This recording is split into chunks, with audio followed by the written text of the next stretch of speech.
ఈ రోజే డౌన్లోడ్ చేయండి. మీ ఫేవరెట్ షోస్ చూడండి. అమాయకుడైన మా అబ్బాయిని ఆ దుండగుల నుంచి ఎలా అయినా విడిపించమని హోమ్ మినిస్టర్గా కాకుండా ఒక తల్లిగా సాధు గారిని రిక్వెస్ట్ చేస్తున్నాను. పర్ఫార్మెన్స్ మామూలుగా చేయట్లేదుగా. దయచేసి వాడి మీద ఎలాంటి నిందలు వేయకండి. ఆ పాపాలు చేసిన దుండగుల్ని ఎలాగైనా పట్టుకుని నా కొడుకుని వాళ్ళ నుంచి కాపాడండి. వాళ్ళని కఠినంగా శిక్షించండి. ఆ అమ్మాయికి జరిగిన అన్యాయానికి వాళ్ళని ఎన్కౌంటర్ చేసి ఆ అమ్మాయి ఆత్మకి శాంతి కలిగించండి. మా అబ్బాయిని ఆ దుండగుల నుండి రక్షించి జాగ్రత్తగా ఇంటికి తీసుకురండి. వాళ్ళెక్కడికి తీసుకెళ్లారో ఏంటో, నా కొడుకుని ఏం చేస్తారోనని నాకు చాలా భయంగా ఉంది. మీకు దుండగులతో కూడా వైరం ఉందా మేడం?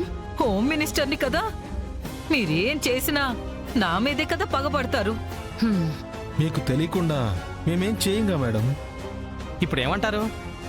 మేమే వాళ్ళని ఏదో చేశాము, వాళ్ళకి మా మీదే పగుందంటారా? మాకు అలాగే అనిపిస్తుంది.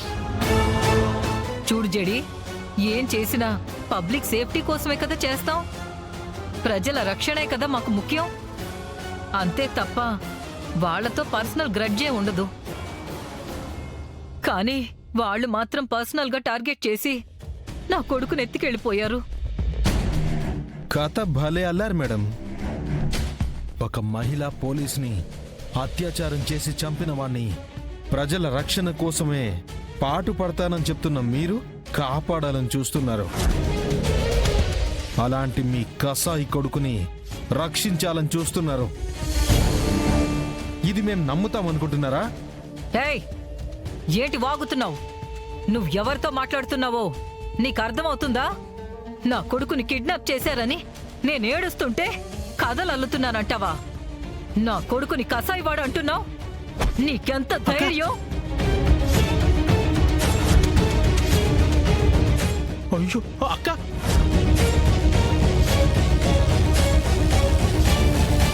మేడం ప్లీజ్ తప్పుగా అనుకోకండి.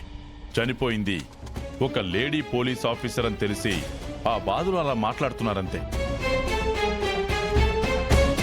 మీరేం తప్పుగా అనుకోకండి madam.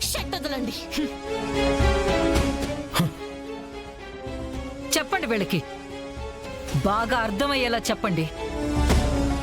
కేడీజేడి madam చెప్తున్నారుగా, case already book చేశాం.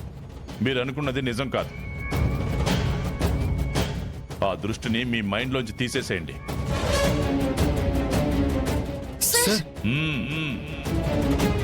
చెప్పేది జాగ్రత్తగా వినండి. మేడం గారి అబ్బాయి మిస్సింగ్ కేసుని ఇన్వెస్టిగేషన్ చేసి విక్కీ బాబుని ఎక్కడున్నా పట్టుకొచ్చి మేడం గారికి అప్పగించండి.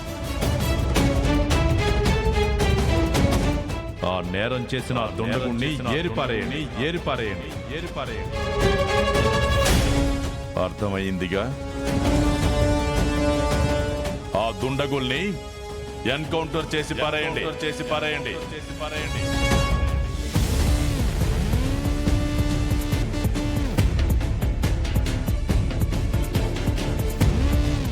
Okay sir. Okay sir.